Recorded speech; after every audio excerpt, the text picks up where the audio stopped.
Hi, welcome back to the Middling Along podcast. Today, it's not only our 20th episode, but it's coming up to our first birthday. But more exciting than that is our guest today, who is author, journalist, and activist, Mona Eltahawy. She's the founder of the Feminist Giant newsletter and author of two previous books, Headscarves and Hymens, and The Seven Necessary Sins for Women and Girls, which was published in 2020. Welcome, Mona.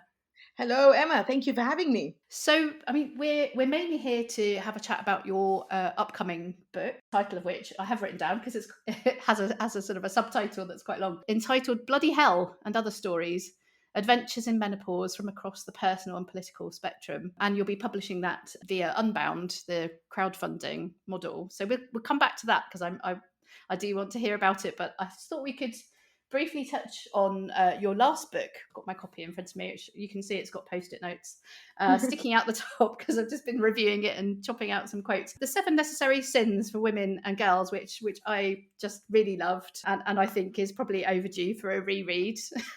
I read it last year. Can you tell us a bit more about the seven? I keep wanting to call it the seven deadly sins, and of course, for some of the people you write about in the book, those are women or trans or non-binary individuals who have been put in danger by some of these very sins that you're talking about, whether that's through the attention or sort of violence or whatever. Yeah, tell us a bit more about the sins that you talk about in the book. Sure, I'd be glad to. Well, I begin everything, Emma, and this is kind of like the core of my book, with by saying, hello everyone. This is Mona Eltahawy. My pronouns are she, her, hers, and this is my declaration of faith. Fuck the patriarchy. So you can tell from the get-go that I'm a very profane person. I love to swear, and profanity is obviously one of the sins. And it's funny that you should say that you're tempted, like, you kind of like want to slip into the deadly sins, because obviously I'm riffing Yeah. off, the deadly sins, but I've repurposed them and made them necessary sins, because for me, the seven sins that I write about are necessary in our fight to dismantle the patriarchy. Because for me, feminism, the definition of feminism is the destruction of patriarchy, which is a much bigger definition than, say, equality between men and women. I prefer liberation. I prefer freedom. And I believe that we will all be free, not just women or non-binary or trans people, but we will all be free when we destroy the patriarchy. And so I wrote this manifesto of what I call the seven necessary sins that I believe we have to want to do or to be in order to destroy that patriarchy. So anger, attention, profanity, ambition, power, violence, and lust.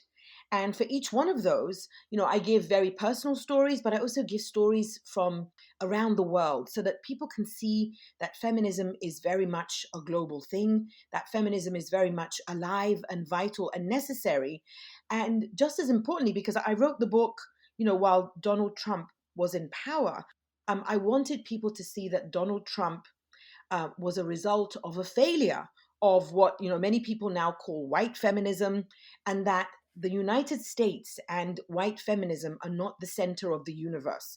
And that's why I wanted to give examples of feminist resistance from around the world, and also include, and this is so important, gender-expansive people, because we cannot leave our non-binary, trans, and gender-expansive comrades behind. I think as the mum of a young girl, what I think one of the things, well, many of the things in your book resonated, but I think what really kind of made me think was the chapter where you were talking about anger and how, what if we nurtured that anger in girls in the same way as we encourage reading or other skills, and actually help them to use that to navigate the world around them, to understand the world and express herself, rather than sort of squishing it out of them and training them to be kind of good and compliant. And I do think that, this is a book that could be a really valuable tool for not just girls, but young men as well. So I guess one of my questions to you would be,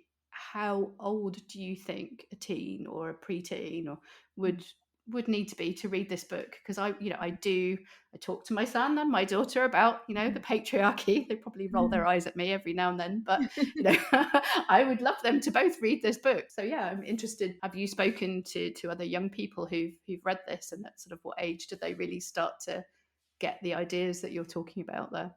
Yeah, that's one of the most popular questions that I get, on social media or at my events, where parents will ask me, do you think my child is ready to read your book? And it's such a personal question. 'Cause, Mm, I'm child free by choice, and I often talk about being child free by choice. And I would never tell a parent how to raise their child, because I don't have that particular parenting experience. But what I do have experience in is being a little girl myself and knowing, what I needed as I was growing up to navigate the world in the way that I'm now talking to parents about, nurturing what I call that pilot light of rage. Because I believe that we're all born with that pilot light of rage. And, I don't think that we need to teach girls to be angry.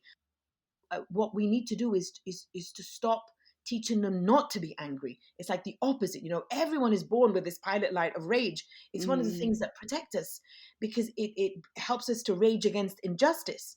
So when parents ask me, is my child old enough to read your book? I tell them, first of all, it's up to you, because how comfortable a parent are you with swearing?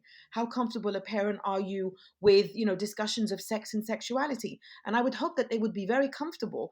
And also, how comfortable are you with, my chapter, which I know for many people is the most controversial, on violence? So that I mm, leave all of those decisions to the parents.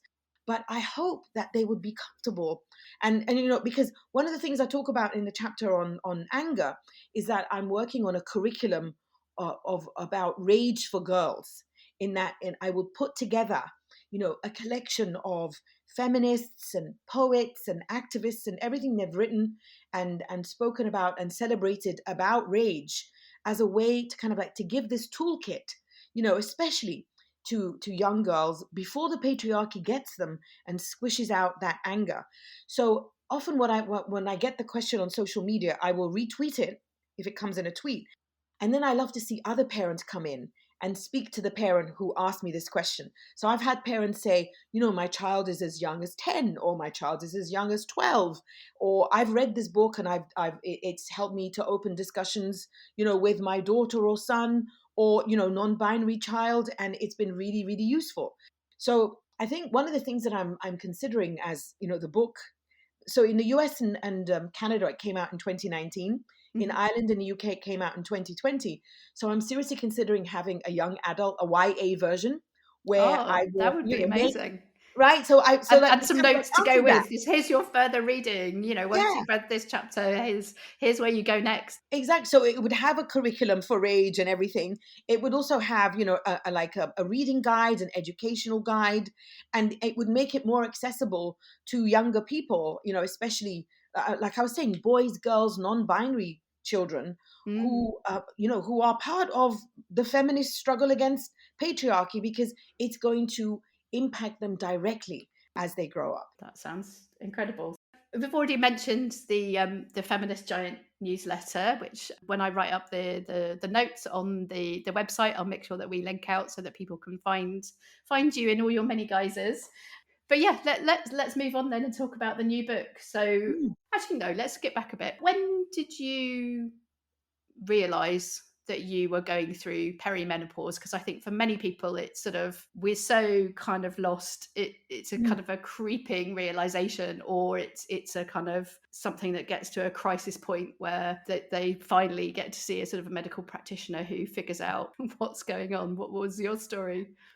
It's kind of, I mean, I'm half embarrassed, but I also am quite open about this, because I start by saying, I'm a feminist and I should have known better. But then how was I supposed to know better? So my story is, like, when I was in my, I would say, early to mid 40s, I think I first began the first signs, which I had no idea were perimenopause, It's were, a recurring story. right? This is like almost every story, right? And it's like everyone has their own entry point. Mine were two. One was, in the run up to my period, I would get these night sweats where I would be drenched, and I'd be like, my period is coming. But why I didn't stop to think, hold on. You know, I've had my period since I was 11 and a half, and I never would This wake is up in the new. middle of the night drenched, right? So I just thought, oh, it's just what? I can't even remember what I thought. I was just like, oh, okay, my period is coming. You rationalize it away. Of course, right? You're like, okay, it's just my period is coming. And then it had to sex. So I would be having sex, and I was especially not lubricated. This is in my early to mid 40s, and it never occurred to me that this was a sign of perimenopause. So, this I remember precisely. I would go and Google, because I'd say I'd had a cold or something, and I'd taken cold medication. Can cold medication cause vaginal dryness? And I'd be like, that's what it was. Never occurred to me that it was perimenopause. And like now I'm like, for fuck's sake, Mona, how did you put this together? And then, so I think also what kind of helped delay it a bit is that in my late 40s probably, or maybe 46, 47, I went on the Mirena IUD, which has a bit of Okay. progesterone Yeah. in it. So So it would it had a mask bit it. of it Yeah. had a bit of a hormonal kick to it. So it probably delayed some other things as well. But then I got fed up of it because it was a whole bunch of stuff I didn't like, or side effects of that particular IUD. So I took it out. And when I took it out, it was like everything came crashing in. Bam. The anxiety, the depression, the kind of like complete. I didn't have sex for a year, which for me is like, oh my God, terrifying. Sex is really important for me. So when I had no sex drive for a year, I was like, fucking hell, what the actual fuck is happening? So that's when I really began to pay attention. And I was speaking to a friend of mine who wrote a fantastic book about menopause called What Fresh Hell Is This? And they're a non-binary person called Heather Corinna, and they I are interviewed them contributing. on the podcast last year, and I Brilliant. absolutely Then you love know, their book. Heather. It's a So fantastic book. I tell everyone it's a fantastic book. I'm so glad because they interviewed me for the book. I blurbed the book. I love to talk about the book because they came to my event, one of my promotional events for the 7 Necessary Sins for Women and Girls, because we knew each other online, because we had been mutuals on social media. And they came, and then we went out for dinner afterwards. And they told me, I'm writing this Compared book notes. about menopause. Can I interview you? And I was like, this fucking menopause thing, how long does it last? Because so all along I thought I'm going to get to this one day where my period stops, and that's menopause. And then Hallelujah. Heather, of course, told me it takes 10 to 14 years. And I was like, that was the screech moment, like, like, are you fucking kidding me? What? And that was in 2019. So that's Mona, the feminist, who knew zilch about menopause. Familiar, right? Yep, but hopefully changing and improving. Let's talk then about why you decided to put this anthology together. So on the website, which as I said I'll share, it talks about expanding the conversation beyond white, cisgender, heterosexual, able-bodied women perspectives. And I think, as with many things in the kind of the wellness space, and this is ironic, me talking because I'm a middle-aged white woman, that has been kind of really very much co-opted, or the voices that we hear are predominantly white women. Yeah. Is that the specific focus for you of doing this book, or was there anything else that sort of... It's many focuses. That definitely absolutely is central to it. But I kind of like, I'll give you the origin story, so to speak. Because so once I realized what was happening, and I started following all of the different menopause and perimenopause accounts, many of which I'm sure you're familiar with. So Heather introduced me to Black Girl's Guide to Menopause, and Omi, and I was on Omi's podcast, and Hot Flash Inc. It's like this whole kind of network began to appear. It's like a secret door in the wall, and you go through and they're like, all the cool people are here. Yes, it was wonderful because I learned so much. It was like a crash course in peri and menopause. It was like it saved my mind. So I began to put everything together, and so I learned about supplements and suppositories. So I learned about, because as I said, for me, one of the things that was really important to me was sex and my sex drive and my libido. And so I began to research that specifically. And I came across, this idea of moisturize your vagina. I was like, what? Nobody told me this. Yeah, we're all there spending hundreds of dollars and pounds slapping stuff on our faces. We're like... Yes. But it's like also moisturize your vagina. I was like, oh my God, yes. So I began to look into, the supplements and the suppositories and all of that. And I wrote this essay called Moisturize Your Vagina, in which, I said, of course, the menopause, the transition known as menopause is, affects anyone who's ever had a period. And so it's much bigger than just, again, cis women. And I'm a cisgender woman. I'm queer, but I'm cis and I'm able-bodied. So, a lot of those boxes of privilege, as we call them, I tick. But I'm a woman of color and I'm queer. And I also realize that because a lot of the stuff that I write about straddles all of those worlds, because one of the impetus of so much of my feminism is to expand it beyond whiteness and beyond the so-called West. So I wrote this essay, Moisturize Your Vagina. I told a very personal story about my own background with sex and so-called chastity and all this fucking bullshit virginity shit that, I fucked out of my system, as I tell everyone. But I use that essay as by way of describing why now, as I'm going through this transition and all the changes that are happening in my sex drive, it's really important for me to focus on sex. But then I recognize that other people focus on other things, But I said, here are the things that have helped me. And I realize, of course, that many of them, cost money that is probably beyond a lot of people because, I can afford these suppositories and ways to moisturize my vagina. But what about people who can't, So anyway, so I wrote all of this essay under the big banner of kind of like, I'm shameless. And one of the great things I love about perimenopause is that it's made me even more shameless because instead of a period where the lining of my uterus is shed, I am shedding the patriarchal fuckery that I've been socialized in. So that was a very popular essay on Feminist Giant. And then Unbound wrote to me and said, Mona, we want you to, would you be interested in editing an anthology? We're like, yes. So that's how it happened. Fantastic. Oh, so they approached you, not the other way around. Mm-hmm. Love it. So I was saying earlier, I do my day job when I'm not doing this. I work in the publishing industry, so I find the whole kind of crowdfunding a book model, which is becoming more and more popular, really, really fascinating. Mm-hmm. So I mean, essentially, yeah, it works in exactly the same way as crowdfunding something else. So people can go and pledge on the Unbound website, order a pre-order. So it's essentially the same as pre-ordering, any other method, but yeah, without all of the sort of the three-ring circus that goes along with, having to find an agent and then a publisher and getting a book deal, etc. So yeah, I think it's a really exciting model, and yeah, I hope some of the people listening will follow the link from the website and pre-order your book. What are some of the other, I don't know what you call them, not enticements, that sounds a bit too like goodies, the goodies, yeah, that people can sign up for? Yeah, well, like you said, Emma, it's like pre-ordering. So like there are many levels of pledging. The most basic level is, basically the price of the book. And like as if you're pre-ordering a book, so you pay whatever the book would cost you in a bookshop. And then you get your name in the back of the book, as a thank you for helping to crowdfund the book. And then there are other levels, the more you pledge, the more you get. So everyone who pledges will get a book and their name in the back of the book. But then if you pledge a bit more than the actual cost of the book, you could get a mug, or depending on how much you pledge, or you can get a work of art, because each essay is going to be illustrated by a wonderful artist called Shayam Gaith, who designed the logo of Feminist Giant, who's a fantastic artist in her own right. And so she's going to be illustrating the cover of the book and each chapter, or each essay rather, because not really chapters, they're essays. So you get a work of art by Shayam, you can get a tote, you get a dedicated video of me yelling, fuck the patriarchy, that's just my for you. favorite.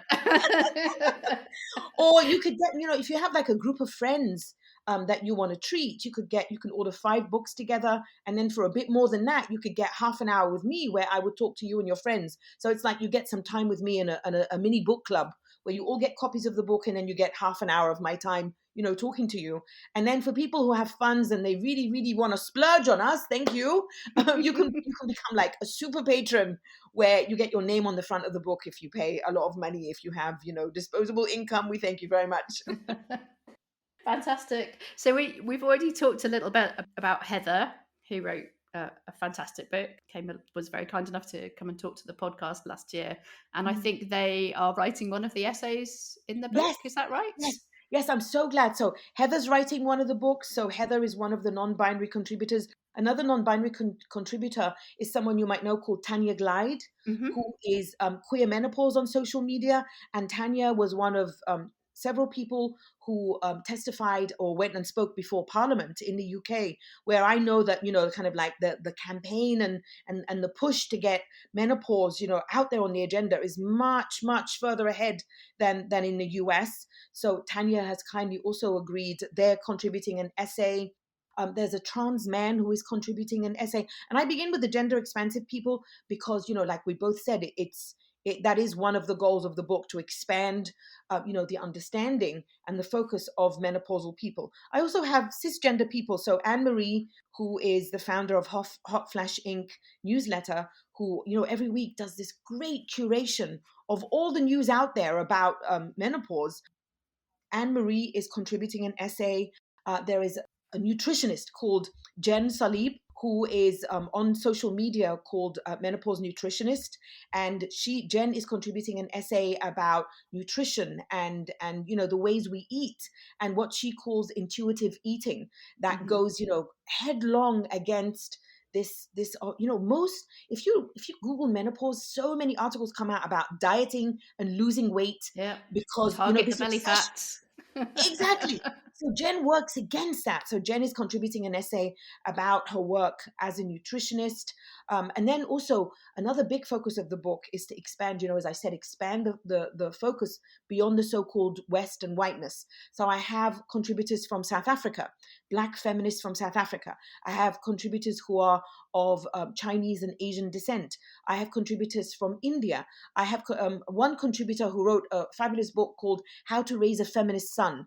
And she's a professor in the US, and she's writing about her own kind of journey of discovery about menopause. So I've got women of color, I've got Black women, I've got a trans man, non-binary people, because I really, really want this anthology to. Oh, I've got another contributor who actually edited an anthology for Unbound when Ireland was going through the repeal the Eighth Amendment.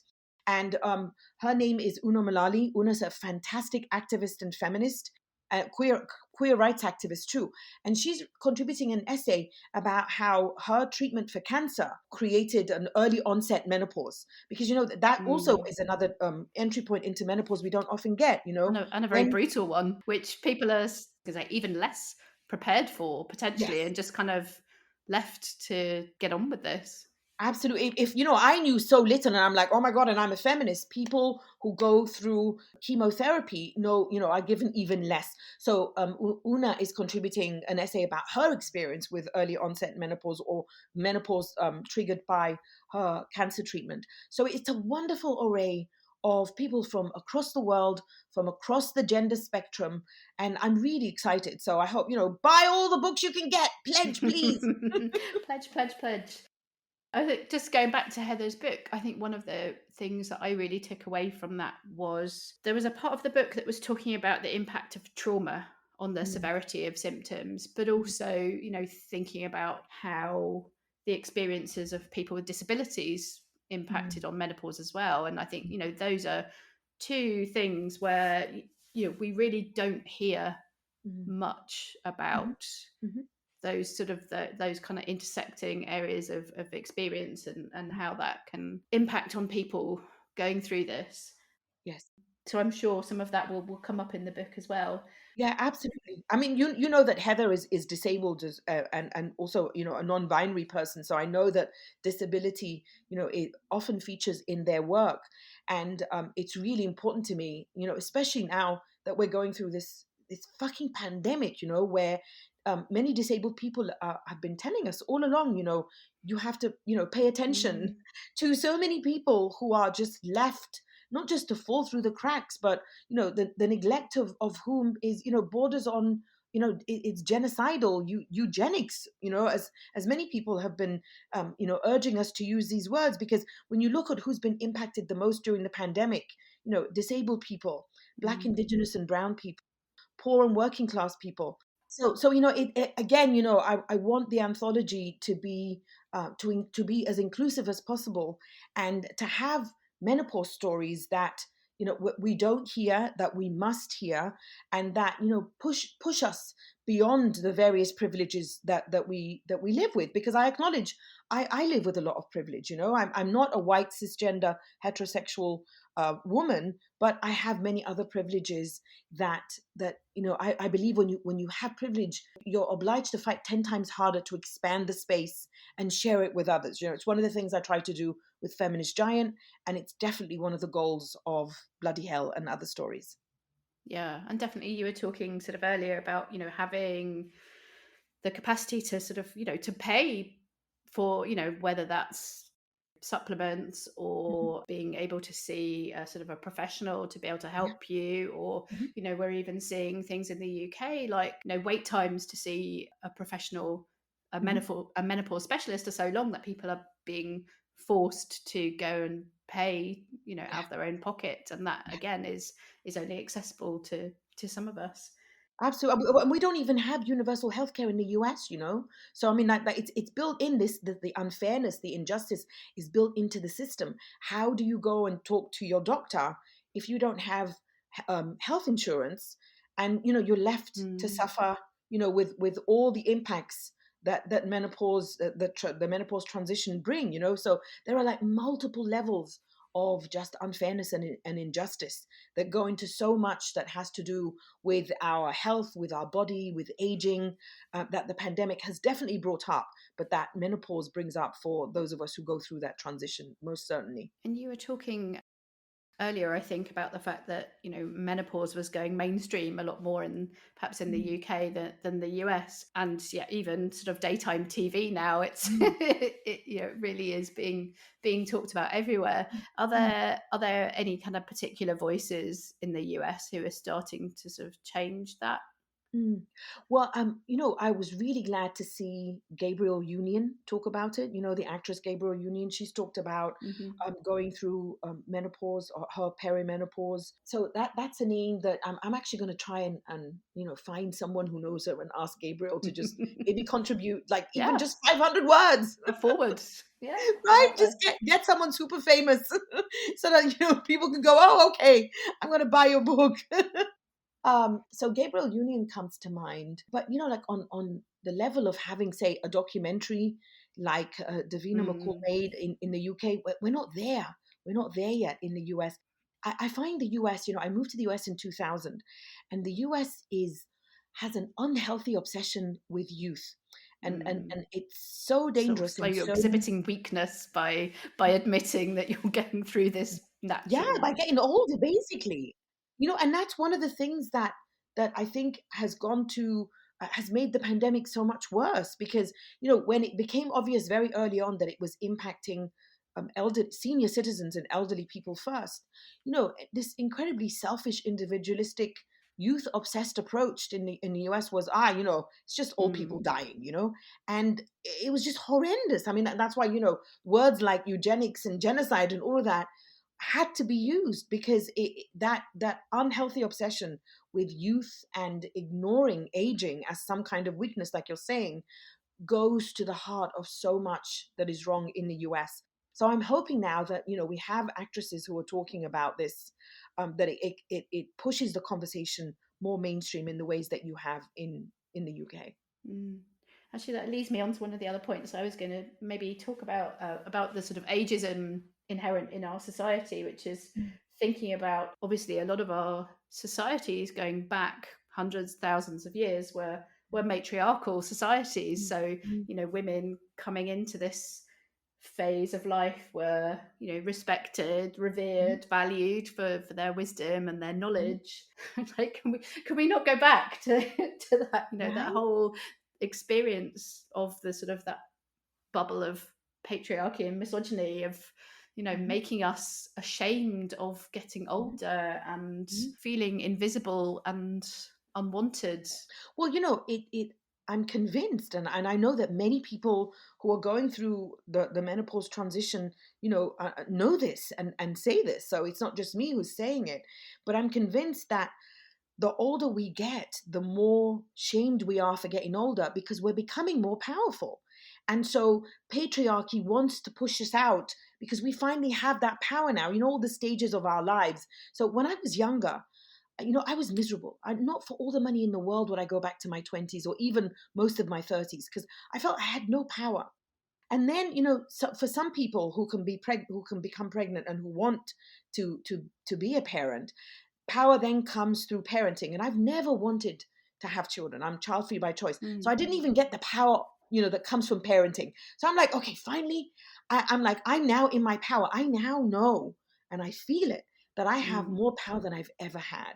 I can look, I beat men up in the club, and not just physical power, but, Well, like emotional. there is a whole chapter on power, isn't there, in the seven Exactly. necessary sins? It is like, Yeah. and yeah, the men are maybe a bit scared of us now that Of we're. course they are.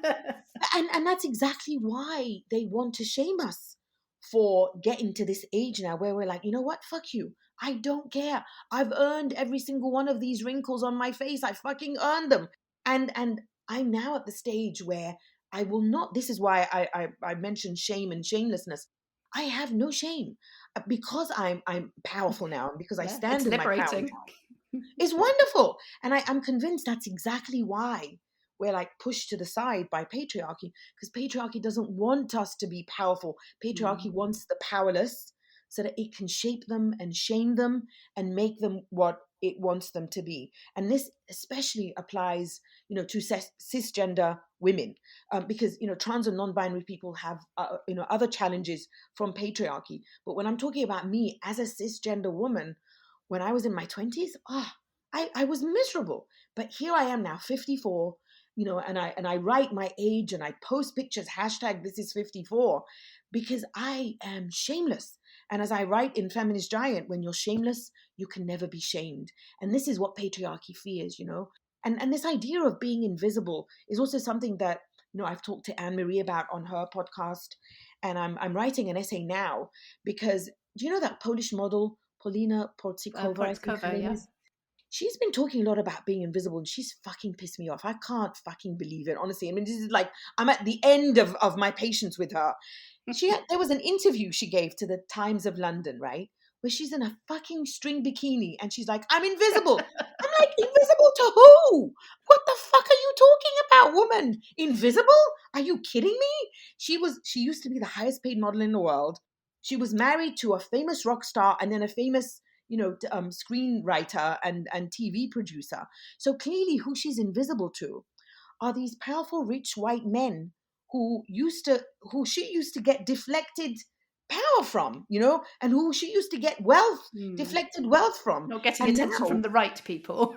exactly. So we really need to like wrestle with this. I'm invisible. No, you're not invisible. You are not being seen by the rich, powerful men who want us to remain girls, powerless girls forever, and who are now scared of us as powerful women.